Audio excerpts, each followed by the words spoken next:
पंढरी नगरीमध्ये लाखो भाविक हे दाखल झालेले आहेत. आज आपल्यासोबत अशाच पद्धतीचे काही वारकरी आहेत, संपूर्ण महिला आहेत. आपण त्यांच्याकडून जाणून घेऊया की त्यांच्यामध्ये नेमका कसा उत्साह आहे, नेमके ते कुठून आलेले आहेत. रामकृष्ण हरी. रामकृष्ण हरी. नमस्कार, मी सौ विरजा आदित्य पवार. आम्ही वारीचं आमचं हे सेवावारीचं हे 3रं वर्ष आहे. यंदा आम्ही पार पाडतोय. आम्ही सेवावारीच्या पहिल्या वर्षाला 6 महिलांनी सुरू केलेली ही सेवावारी. त्याच्यानंतर 2ऱ्या वर्षाला 11 जणी होतो आणि ह्या वर्षाला इतका आनंद होतो सांगण्यात की आम्ही 22 जणींना घेऊन वारी करतोय सेवावारी.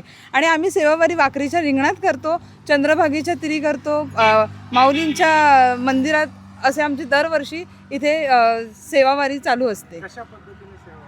अन्नदान आणि कुठे दिंडी असतील तिथे आम्ही आमची सेवा देतो, कुठे त्यांना हातभार लावतो जेवणासाठी वगैरे. असं अशा माझ्या ह्या सगळ्या महिला भगिनी सगळ्यांना उत्स्फूर्तपणे प्रतिसाद देऊन आणि आम्ही आहोत मुंबईच्या, पण आम्ही न चुकता दरवर्षी ही वारी आवर्जून करतो आणि इथून पुढे पण आमचा हा उपक्रम चालू राहणार आहे. काय सांगाल बरं, कशा पद्धतीचा उत्साह आणि काय आनंद मिळतो? खूप छान वाटतं. आता हे आमचं वारीचं 3रं वर्ष आहे, त्याच्यामुळं असं इथून पुढे आमचं असंच असणार आहे आणि खूप उत्साह आहे आम्हाला वारीमध्ये सेवा करण्यासाठी. काय सांगाल? खूप छान वाटतं. आम्ही काप्रेश्वर कृपा सोसायटीमध्ये असतो सगळ्या, आणि आमच्या सोसायटीच्या सगळ्या महिला आहेत. यावर्षी 22 झाल्या असते. हे 3रं पर्व आहे. पुढच्या वर्षी आणखीन वाढतील, त्याच्या पुढच्या वर्षी आणखीन वाढतील. हा आम्हाला म्हणजे माहिती की आमच्या महिला वाढणारच आहेत. यावर्षी येणार होत्या, पण आम्ही थोडंसं गाडीच्या याच्यामुळे आम्ही घेऊ शकलो नाही त्यांना. पुढच्या वेळेला आणखीन येतील आमच्या. एक हा जो वारीचा सोहळा आहे याबद्दल काय सांगाल? वारीचा सोहळा म्हणजे आम्हाला आता हे 3रं पर्व आहे, तर 3ऱ्या पर्वामध्ये आम्हाला म्हणजे असं आढळून आलं की महिला ज्या उत्सुक होतात त्या वारंवार उत्सुक होऊन पुढे आणखी वाढतात आणि त्या दिवसाची वाट पाहतात. आता आम्ही जवळजवळ 1 महिना झाला आम्हाला वारीला जायचं. आमचा एक ग्रुप तयार झाला. त्या ग्रुपवर आपण असं करायचं, आपण असं भजन करायचं आहे, म्हणजे काय करायचं आहे वारीमध्ये. आम्ही भेदभाव नाही, गॉसिप नाही, काही नाही. अगदी आम्ही फक्त विठ्ठलाचं नामस्मरण करणं आणि लोकांची सेवा पण करायची, गाणी पण गायची, म्हणजे आम्ही आमचं एन्जॉय पण करतो, प्लस वारीची मजा पण घेतो. आणि महाराष्ट्रामध्ये बोललं तर वारकरी संप्रदाय म्हणजे अगदीच बोललं तर एकदम म्हातारा, म्हणजे 80-90, एकदम मुलाखतीमध्ये 104 वर्षाची आजी होत्या. त्यांनी ती वारी चालल्या पायी ते बघण्यासाठी आम्हाला म्हणजे बघायला खूप छान वाटलं. म्हणजे त्यांचंच हे घेऊन आम्ही सगळ्या महिला आलोत. आणि ह्या वर्षी 22 आल्यात, याच्या पुढच्या वर्षी आम्ही नक्की 44 येणार. असं माझं पहिलंच वर्ष आहे. मग थँक्स टू विरजा, तिच्यामुळे सगळं आम्ही सगळा जो साडीचं सगळं केलेलं आहे ते खूप छान पद्धतीने झालं आहे आणि पहिला अनुभव मला खूप छान झाला आहे. आणि मी वर्षोनवर्ष घेतच राहणार. पंढरपूरला जायची इच्छा आहे, ती पूर्ण मी 5 वर्षाची असताना गेलेली आणि आता 45 आहे, तर मला 40 वर्षांनी मिळालेलं आहे. तर मी तिथं धन्यवाद आणि विठ्ठल रुक्मिणी यांचं पण धन्यवाद मानते. काय सांगाल बरं तुम्ही, काय अनुभव येते?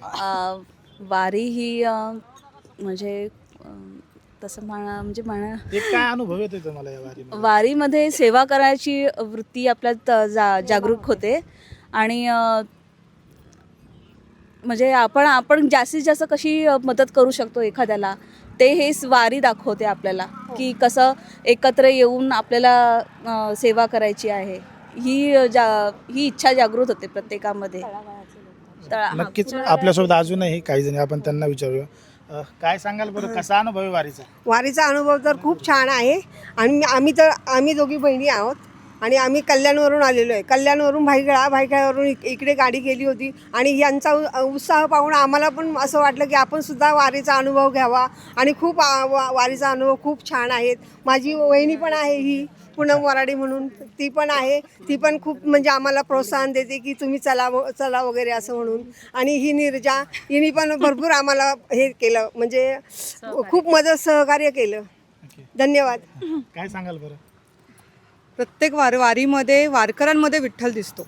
व्यक्त एवढंच सांगेल. तुम्ही काय सांगाल? माझं पण पहिलंच वर्ष आहे आणि मी गेल्या वर्षी पण ट्राय केलं, पण नाही. पण ह्या वर्षी खरोखर मला विठ्ठल रखुमाईने बोलवलं, विरजाने पण मला सांगितलं नाही चल म्हणून. पण मला खूप आनंद होतोय की मी वारीला आली आहे म्हणून. नक्कीच वारीमध्ये आलं पाहिजे. हा जो सेवा करण्याचा खूप छान वाटतंय. ओके, काय सांगाल बरं? पंढरीची वारी ही म्हणजे एक म्हणजे समोर ठेवलेलं एक आदर्श आहे. जे वयस्कर लोक वारीला जातात पायवारीला, त्यांचा आदर्श ठेवून आम्हालाही असा उत्साह वाटतो की आपणही त्यांच्यासारखं पायवारीने जावं. पण तेवढं आम्हाला शक्य नसल्यामुळे आम्ही 2 दिवसाची जी वारी आहे ते वयस्कर लोकांमध्ये सामावून साजरी करतो. नक्कीच अनेक जण आता वारी फक्त टीव्हीवर पाहतात, मग टीव्हीवर पाहण्यामध्ये आणि प्रत्यक्ष अनुभव घेण्यामध्ये प्रत्यक्ष अनुभव जो आहे तो खूप म्हणजे म्हणजे खूपच वेगळा आहे. म्हणजे काही बोलूच शकत नाही त्याच्यावर. खूप सारे अनुभव छान छान येतात. सुख समाधान, घरची आठवण येत नाही, मुलं जेवलेत का, उपाशी आहे काय, एक विठुरायाच्या धुंदीमध्ये नामस्मरणात माणूस दंग होऊन जातो. पांडुरंगाच्या वारीमध्ये असा अनुभव खूप सुंदर. हे काय सांगायला बरं जे आपले प्रेक्षक पाहत आहेत त्यांना की एक वारीमध्ये आलं पाहिजे? प्रत्येकाने वारी करावी. एक वेगळंच सुख आहे हे. चांगले कर्म करायचे, चांगला अनुभव घ्यायचा आणि पांडुरंगाच्या नामस्मरणात धुंद व्हायचं. आम्ही पायी वारी सुद्धा करतो. सिद्धिविनायक मंदिरामध्ये त्यांची सेवा चालू असते रोज. पूनम वराडी म्हणून ते ओळख दे, ती ओळख देणार नाही आम्ही सांगतो. मी श्री सिद्धिविनायक गणपती मंदिरात कर्मचारी म्हणून काम करते. प्रभादी हो, प्रभाती. वारी म्हणजे एक शिस्त आहे. आणि वारीचं सांगाल तर आम्ही नुसती सेवा पण देतो, त्याचबरोबर आम्ही पायी त्यांच्याबरोबर तोही अनुभव घेतो. प्रत्येक वारकऱ्यासोबत चालणं आणि त्याच्यासोबत ते विठुरायाचं गजर, हा खरंच प्रत्येकाने हा अनुभव घ्यावा, प्रत्येक महिला वर्गाने. म्हणजे हे 2 दिवस आहे ना, आम्ही आयुष्यातलं सगळं आम्ही फक्त हा वेळ पांडुरंगाचा आणि आमचा असाच असतो. हे आम्ही नियोजन असतं आमचं फक्त. एवढंच मी फोन पण नाही केलाय मिस्टरांना, पोहोचलोय नाही मोबाईलच केला. बघितला नाही. हे खरं आहे. नाहीतर गावाला गेलो, इकडे गेलो तरी फोन चालू असतो. काल पण आज रात्रीपासून नाही. इथे निघायचं तर आम्ही सगळे मोबाईल पासून लांब आहोत. आम्ही फक्त विठुनामाचा गजर आणि आमचं हे नियोजन पुढचं काय करायचं आता. मला तर डायबिटीस आहे, पण 8 दिवसापासून मुलांनी सांगितलं तू जाऊ शकत, तुझे पाय दुखतात. पण मी असं सांगितलं की मला जायचंच आहे. माझे पाय बरोबर 2 दिवस व्यायाम केला, त्यांच्यासमोर मी चालून दाखवलं मी खूप चालते, पण मला जायचंच आहे आणि मी आली. अजिबात नाही वाटत ते मला. एनर्जी विठ्ठलाने दिली मला. 8 दिवसापूर्वी माझी मुलं म्हणतात तू कशी जाणार, तुझे एवढे पाय दुखतात. मी सांगितलं नाही, मला जायचंच आहे, मला विठोबानी बोलवलंच आहे आणि मी जाणारच आहे. आयुष्यात पंढरपूरला एकदा तरी सगळ्यांनी वारी करावीच. माझ्या ह्या महिलांसाठी आहे ना, एक त्यांचा तो उत्साह बघून मी प्रत्येकासाठी ह्यांना सरप्राईज म्हणून ह्या टोप्या आज हे करून दिला प्रत्येकीला. आणि तुम्ही अशी काहीतरी एक वेगळी थीम पण ठरवली आहे सगळ्यांची साड्या सेम. अच्छा. आणि हे तर त्यांना सरप्राईजच होतं माझ्या सगळ्या सखींना.